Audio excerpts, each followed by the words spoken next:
Yo, today we have the art of the two-man, how to never fumble the mission again. Alright, first of all, let's get this out the way. Have I been on two-man before? No. So, therefore, I've never failed the mission, but I'm going to watch this video because I have fun watching these videos. So, alright, bro. It's summertime. Niggas got a lot more free time on their hands to get on the moves. Your entire friend group probably sharking. Wait, which one is Cinco? Huh? Which one is Cinco? Oh, you right there? What? I thought you was over there with. Damn. They got the same hair and shit. They got a bad hairdo. You probably sharking. You guys gonna make eye contact? No. Come on, come over here. Make a U-turn. Let's talk about this. You got brains? You guys gonna make eye contact and not talk? Come on, come over here. Make a U-turn. Let's talk about this. You got braids and everything. Why are you walking away? No. Oh my Damn. goodness, Valentine! No, Whoa, no! No. That is not the shot! I ain't gonna lie, bro. Should have brought stilts to your shorts. Eventually, there's gonna come a point in time where you're either offered a two-man or you find one yourself. You may have even already found a two-man and just searched this video up in preparation. Whatever the case may be, bruh, after watching this video, you should have no problem completing this mission. Hit the like button, watch to the end of the video as I fully explain and break down the art of the two-man. First things first, we gotta talk about the standard roles in the two-man. There's two main positions you can play. These two positions have very separate roles. Simply put, it's one nigga's goal to score and it's the other nigga's goal to screen off the friend. This the nigga that's taking one for the team. Aw, damn. That's not. I don't think taking one for the team is fair. Because you have to do the scouting report first. What do you mean she's bringing some random girl along with her? And also, how does she not know her friend is ugly? Like, why? Why are you trying to do this to some innocent person? Just because she has a good personality doesn't mean everybody has to like her personality. Like, you feel me? If she doesn't have a good face, what was the point of knowing her personality? And that was a joke. But, you know what I'm saying? Every joke has a little bit of truth. The 90 overall Damn. plate cleaner with all the defensive and eating badges can't just come and ruin the whole offensive scheme with a match all-star level defense. I really can't overemphasize the importance of this role. I'm pretty sure we're all familiar with the level of defensive fat bitch is capable of. No nigga can score through that without a screen. But nah, let's really jump into the main objectives of these two positions. Starting with the scorer. Join the Discord. Is obviously the one trying to crack. He's the reason the two-man is even happening. He's the one that knows the females and proposed the two-man to his screener. Now, the scorer position is very simple and straightforward. It's literally just saucing up your matchup. Hold on. Let me get a piece of paper.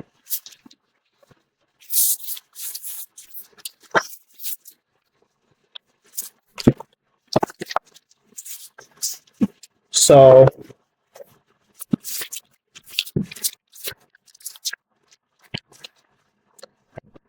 that's you.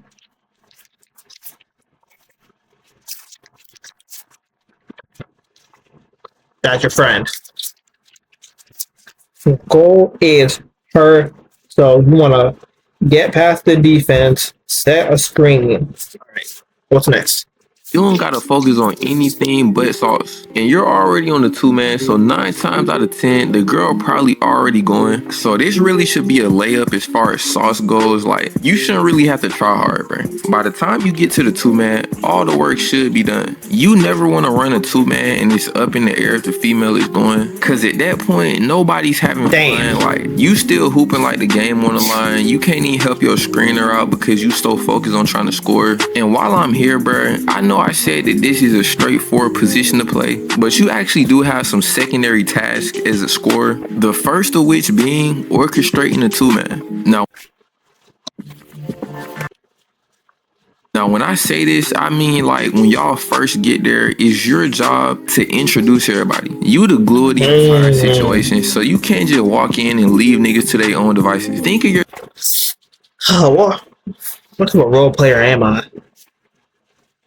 Like, I'm not the one to like get the girls, but I'm funny enough at least witty enough, or I got enough to say to where I set a good screen. But I'm not taking one for the team. That's something I just can't do. Like, it's the same reason why people don't eat raw fish. Or like, not like sushi raw fish, but like regular raw fish. You don't just take something out the ocean and start trying to eat it because that's gross. And if you don't like the way something looks, why would I eat it? Especially pause. Not pause because we're talking about girl, but yeah, I'm not taking one for the team.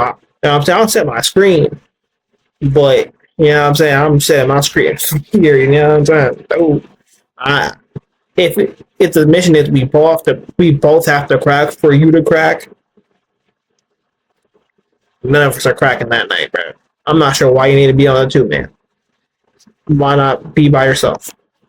Yourself like the point guard. You gotta call up your screener to let the nigga know to set the screen. Like, you gotta be the one to call the ISO when the time comes. You're literally controlling the entire flow of the 2-man. The other secondary task you gotta worry about beyond just setting the initial vibe is making sure your screener is properly saucing up his assignment. Cause you gotta think, bro, going into the situation, you at least Off my game today. know the female that you're talking to. Maybe you know the other bitch, maybe you don't. Regardless, you're gonna feel way more comfortable than your screener. With this in mind, you shouldn't just leave your screener out to dry and hope that he saw something female enough to create the ISO. Remember what I said previously, bruh. You're the point guard. The whole offense is getting ran through you. So you might gotta throw a lob just to get that ball rolling. And this doesn't mean you ignore your assignment itself. You gotta be saucing your assignment and then periodically look up to see if your screener is properly saucing up his. And if he is, then it's cool. You don't gotta do nothing. You can lock back in on your matchup.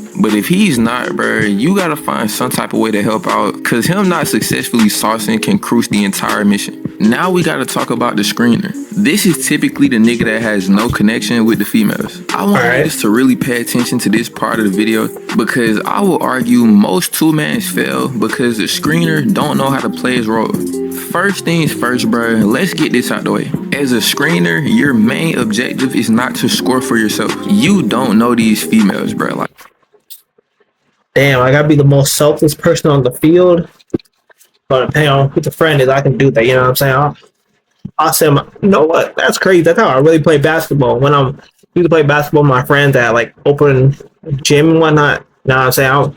I'm usually getting the rebounds, putting it back up, setting screens and whatnot. Yeah, bro, that's really how I play basketball. Like, it's a very low chance you sauce that shit up enough to hit y'all first time meeting. So don't even go into the 2-man with that objective in your head. It's gonna cruise the whole situation. To be a good screener, you really gotta have a pass first mentality. None of that Kobe shit fading over 5 niggas. You really gotta play with the team in mind. Your main goal should be screening off the friend so that your scorer can get a good shot. Your scorer probably already coming into the situation with a 75% chance of hitting. All you trying to do is take the other 25% chance.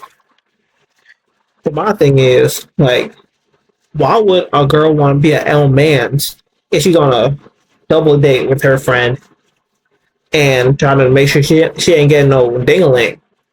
Like, that's my thing. Like, why girls want to be selfish for it? Why do you think that is? Why girls trying to be selfish? Hey man, same. No.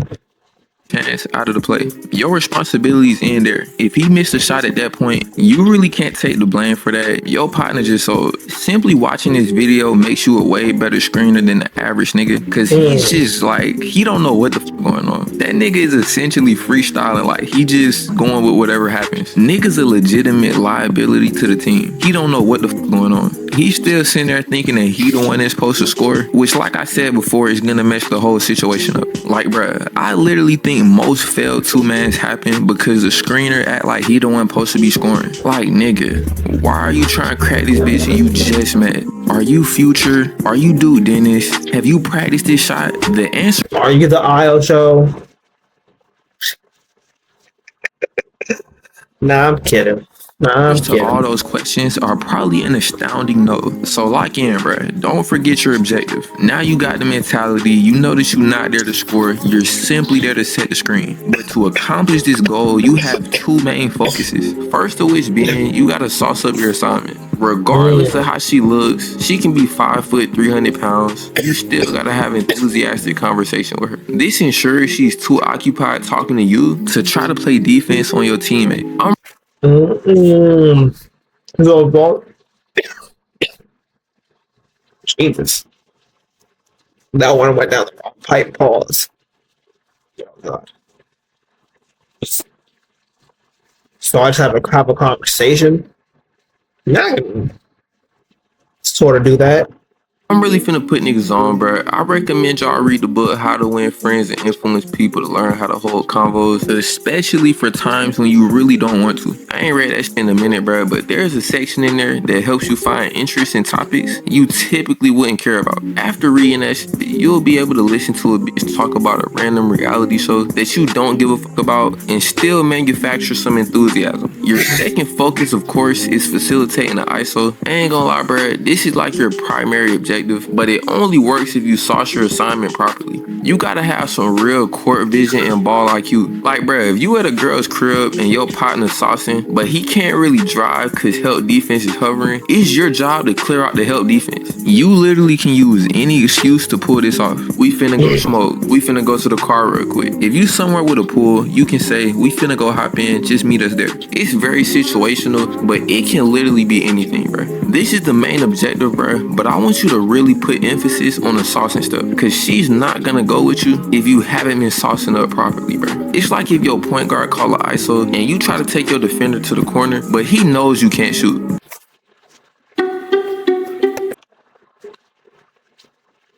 That nigga just gonna stay in help. Similarly, if you don't sauce up, the female has no reason to go with you. She gonna stay in the lane and blow the whole mission. That's why it's really important that you don't pick a screener that's like OD chopped. It made the whole play 10 times harder cause like you got this OD chopped nigga trying to screen the bitch. Nigga that ass look like bacteria. She's not going for that. I ain't gonna lie. In short-term situations like this, I don't care how good a nigga talk, bro. Like, Damn, that's a weird contrast. You make sure not to bring a chopped individual, but she might bring a chopped individual. Weird. if he's chopped, the bitch is not finna go with him. Unless this nigga just really saucing OD. But you don't really want to depend on your screener having an all-star performance. Before I end the video, I want to dive into a caveat of the whole screeners don't look to score thing. The only way a screener can even think about trying to score himself is if he's already established some type of relationship with his matchup, typically through FaceTime. Like if you get recruited for a two-man and your partner sets you up with the girl's number and you've been talking to her for like a week and you're not chopped and she's overly going, your chances of scoring are significantly higher than if it was just a regular two-man. But even that is kind of rare. Like you gotta one, sauce up OD on FaceTime, two, have high enough looks attribute, and three, hope she listens to Sexy Red and has no relationship with her dad. Cause realistically, that's the only way that shit will happen. Damn, there's a lot of variables going on over here. There's a lot of variables going on to make this work. So, you know what I'm saying? Have some good So what I'm hearing is have some good chemistry with now I'm saying your point guard or your screener. Unless you're like Duke Dennis or something. Like realistically, the only way I see both of these positions scoring is if the screener got match stats. Personally, I don't think the FaceTime calls are worth it, bro. Nah, we're assuming like just on the assumption that the dude and the girl come and don't know each other. It's like a double date. I mean, you both can crack if you are at least talking to the girl. I don't know. I'm just yapping. Especially if it's another nigga mission. Whoever your matchup is probably gonna be big as hell, chopped as hell. So it's like, bro, like, come on, bro. Why you even try? Just play your role, bro. With both of these positions broken down, there is literally no way you fail a two-man mission. There's some slight nuances to three-mans. I'll probably drop a video on multi-man mission soon, so be on the lookout for that. With that being said, that's all I got for this one. Like the video, subscribe if you. Well, that's all I got for this video. all in all, do your scouting. You report before you send your men into the Dungeon of Doom, I guess. Bro, I don't know what's up with me today, bro. Yeah, I'm just gonna end.